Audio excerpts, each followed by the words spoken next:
అందరికీ నమస్కారం అండి. ఈరోజు చాలా హ్యాపీగా ఉంది. జనసేన పార్టీలో నేను చేరటం అనేది చాలా చాలా చాలా ఆనందంగా ఉంది. అంటే సామాన్య మానవుడికి ఏదైనా ఇబ్బంది వచ్చినా, ఏదైనా ప్రాబ్లమ్స్ వచ్చినా ఎక్కడికి పోవాలో తెలియనప్పుడు ఒకరు వచ్చారండి, ఆయన పవన్ కళ్యాణ్ గారు.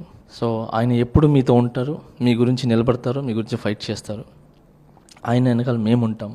ఐఎమ్ వెరీ హ్యాపీ ఇక్కడ రావటం, ఆయనతో కలవటం, ఈ పార్టీలు చేయటం చాలా చాలా హ్యాపీగా ఉంది. And thank you so much Kalyan అన్న. చాలా ఒక మంచి హగ్తో ఎనర్జీ తీసుకొని నేను దీనిలో రావడం జరిగింది. So thank you. ఆయన ఎప్పుడు మీతో ఉంటారు, మీ గురించి నిలబడతారు, మీ గురించి ఫైట్ చేస్తారు. ఆయన వెనకాల మేము ఉంటాం. ఐఎమ్ వెరీ హ్యాపీ ఇక్కడ రావటం, ఆయనతో కలవటం ఉంటాం. ఐఎమ్ వెరీ హ్యాపీ ఇక్కడ రావటం, ఆయనతో కలవటం, ఈ పార్టీలు చేయటం చాలా చాలా హ్యాపీగా ఉంది. And thank you so much Kalyan అన్న. చాలా ఒక మంచి హగ్తో ఎనర్జీ తీసుకొని నేను దీనిలో రావడం జరిగింది. So thank you so much. జై హింద్.